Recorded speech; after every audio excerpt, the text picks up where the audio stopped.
इंसान से खुदा ने आजमाइश की थी, वहां से निकाला मिस्र से निकाला। क्यों मिस्र से निकाला? कि ये अलग हो जाए बुतों के इस मुल्क से, इस मुल्क शहर से, इस दुनिया से अलग हो जाए, ताकि मेरी कौम मुल्क कनान में जाकर अपने खुदा की मनादी करे, अपने खुदा को याद करे। लेकिन बरगजीदा होती गई। फिर 430 बरस तक खुदा ने पीछा छोड़ दिया कि ये तो मेरी मानते ही नहीं, मेरी सुनते ही नहीं। फिर खुदा को आना पड़ा। नहीं, जिसको मैंने बड़े प्यार से अपने हाथ से बनाया है, इसको मैं छोड़ नहीं सकता। हालेलुया। तो आए हम मत्ती की अंजील, हालेलुया, उसका 2 बाब, उसकी पहली आयत से 12 आयत तक पढ़ेंगे।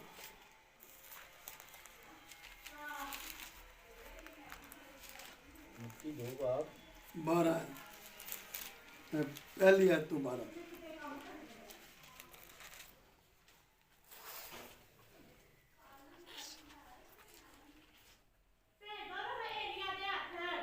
मत्ती 2 बाब है ना? हाँ जी।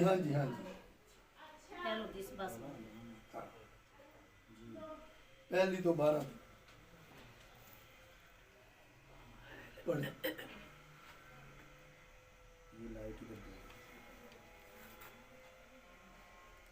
जब यीशु हेरोदिस के बादशाह के ज़माना में यहूदिया के बैतलहम में पैदा हुआ, तो देखो कई मजूसी पूरब से यरूशलेम में ये कहते हुए आए कि यहूदिया का बादशाह जो पैदा हुआ, यहूदियों का बादशाह जो पैदा हुआ है वो कहाँ है, क्योंकि पूरब में उसका सितारा देखकर हम उसे सिजदा करने आए हैं।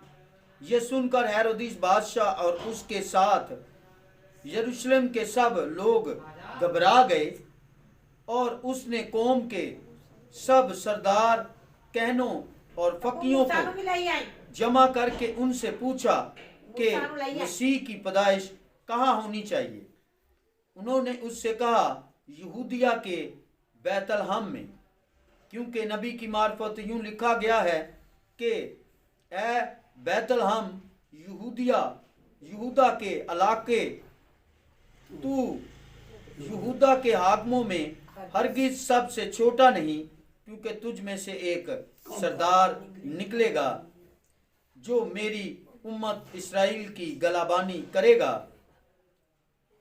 उस पर हेरोदिस ने मजूसियों को चुपके से बुलाकर उनसे तहकीक की कि वो सितारा किस वक्त दिखाई दिया था। ये कहकर उन्हें बैतलहम को भेजा कि जाकर उस बच्चे की बाबत ठीक ठीक दरियाफ्त करो, और जब वो मिले तो मुझे खबर दो कि मैं भी आकर उसे सिजदा करूं। और बादशाह की बात सुनकर रवाना हुए, और देखो जो सितारा उन्होंने पूरब में देखा था वो उनके आगे आगे चला, यहाँ तक कि उस जगह के ऊपर जाकर ठहर गया जहाँ वो बच्चा था, और सितारे को देखकर नहायत खुश हुए, और उस घर में पहुंचकर बच्चे को उसकी माँ मरियम के पास देखा, और उसके आगे गिरकर सिजदा किया, और अपने डब्बे खोलकर सोना और लुबान और मोर उसको नजर किया। ख्वाब में और हेरोदिस के पास फिर ना जाने की हदायत ख्वाब में पाकर दूसरी राह से अपने मुल्क को रवाना हुए। खुदा के कलाम के आसमान से यूसुफ के पास आया, मरियम के पास आया। उन्होंने कहा कि मैं तो जानती नहीं किसी मर्द को, ये कैसे हो सकता है, कैसे हो सकता है। तो खुदावन के फरिश्ता ने जो भेजा था कि उसने कहा ये मर्द मुकद्दस होगा, खुदावन ताला का बेटा होगा, ये मुकद्दस कहलाएगा। तो उसने कहा ये तेरे कौल के मुताबिक पूरा हो। हालेलुया। तो जब ये वक्त 2 माह 3 माह गुजरे तो यूसुफ को पता चला, तो उसने कहा मैं इसे छोड़ देता हूं, चुपके से छोड़ देता हूं, क्योंकि ये मुझे बदनाम कर रहे। कितना औखी घड़ी होगी, कितना वो मौका बेजार होगा दोनों इस जोड़े के लिए।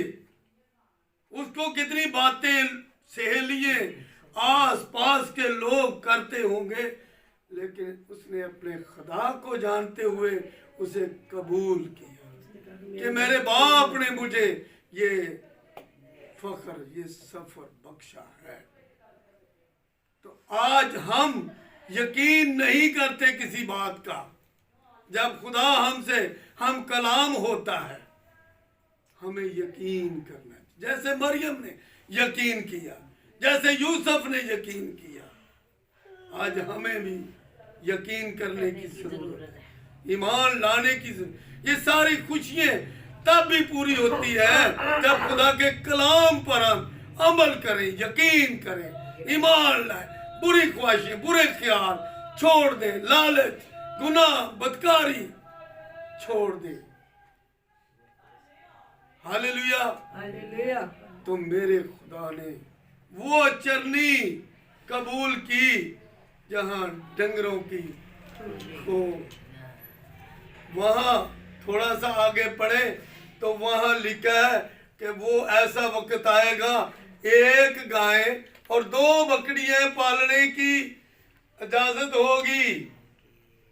वो सराय में जगह ना थी, लोग दूर दराज से, वक्त पै गया ना, जिसाया नबी दी मार्फत की सी, वो बादशाहियां हिल गईयां, कम पै गईयां, कमजोर हो गईयां, थरथरान लग गईयां कि कैसा पैगाम आ गया आसमान से कि एक बादशाह पैदा होगा जो पूरी कौम, पूरी उम्मत की गलाबानी करेगा और बादशाह होगा। ਉਹਦੀ ਬਾਦਸ਼ਾਹੀ ਦਾ ਆਖਰ ਨਾ ਹੋ, आखिर ना होगा। ਉਹਨਾਂ ਤੇ ਪੈਣੇ ही ਸੀ, ਪਿੱਛੂ ਪੈ ਗਏ ਉਹਨਾਂ ਨੂੰ। हालेलुया। हालेलुया। तो फिर मिस्र, ये जितने इलाके, सूरिया के इलाके, ये जो आसमान, उसकी आमद अजीब अलाही, उसका जाना अजीब अलाही, उसका पैदा होना अजीब अलाही, उसका आसमान पर कब्र को छोड़कर जाना अलाही। मेरे खुदा का ये सारा अलाही है। और खुदा साथ साथ रहा। मजूसियों के जिन्हें सोना, मोर, लबान लेकर आए तो क्या उसकी नजर चढ़ाया, तो खुदा ने फिर उनको ये कह दिया आपने रास्ता अलग कर लेना है, क्योंकि जिसको तुम बता कर आए हो वो आपकी तलाश में है। तो आप चुपके से और रास्ते को, मिस्र को, यूसुफ को पैगाम दे दिया कि तुम रात ही रात में यहां से चले जाओ, दोबारा हेरोदेस के तख्त पर नहीं जाना, उसको नहीं बताना, क्योंकि इस बच्चे की तलाश में है। आगे क्या टाइम का कुछ है, राखल अपने बच्चों को रोती है और तसल्ली कबूल नहीं करती। ये यसाया यर्मिया में रामा में उसका वापस आई। यर्मिया में भी इसकी इशारा आया है। हालेलुया। मत्ती में भी, अभी टाइम का फिर क्योंकि आपने जाना भी है तो इसलिए कुछ ख्याल रखते हुए, तसल्ली कबूल नहीं करती। क्या उस वक्त जब हेरोदेस ने ये ऐलान कर दिया कि 2 साल से नीचे नीचे के कम बच्चे जो हैं उनको कत्ल कर दिया लड़कियां, जाए, लड़कों को कत्ल कर दिया जाए। हाँ मेरे खुदावंद, वो कैसा वाकया होगा। एक माँ जब अपने बच्चे को लेकर बैठी होगी तो वो क्या तसल्ली कबूल करेगी, क्या होगा। ये जालिम जुल्म का जमाना, लेकिन फिर भी मेरे मसीहा को, मेरे खुदा को बचा लिया। मेरे खुदा ने उसको अपनी पनाह में रखकर कहा तुम दूसरे रास्ते से मिस्र को भाग जाओ, जितनी देर तक यह हेरोदीस बादशाह है उतनी देर तक तुमने वापस नहीं आना। ये क्यों कहा वापस नहीं आना? इसलिए कि वो 30 बरस जान की को खतरा था ना। 30 बरस अपने माँ बाप की खिदमत में लगा रहे, वहां परवरिश पाए। फिर उन लोगों को अंधेरे की वादियों में से निकालने के लिए मेरे मसीहा ने पहला काम ही ये किया, क्योंकि आसमान छोड़कर जमीन पर इसीलिए। हालेलुया। हालेलुया।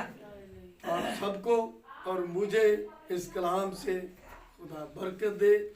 और आप सब, आज जो खुशियों का महीना है, खुशियों का एक साल का आखिरी महीना है। जैसे मजूसियों को कहा आग तपते हुए गडरिए अपने गल्ला की निगाहबानी कर रहे थे, तो इस वसीला से हम इस महीना को यही कहते हैं कि यही हमारे मसीहा का आमद का महीना है, ये हमारे मसीहा की पैदाइश का महीना है। क्योंकि सर्दी जिस मौसम में होगी, जिस मौसम में आग जलाई जाएगी, तो वो सर्दी का ही महीना होगा। हम इस महीने में अपने खुदा उनके जन्मदिन को, सालगिरह के दिन को मना रहे हैं। तो खुदा पूरे मुल्क को, पूरी दुनिया को, कुल कायनात को अपनी पनाह में रखे और तमाम गिरजाघरों पर अपना फजल बड़ा हाथ बढ़ाए। हालेलुया।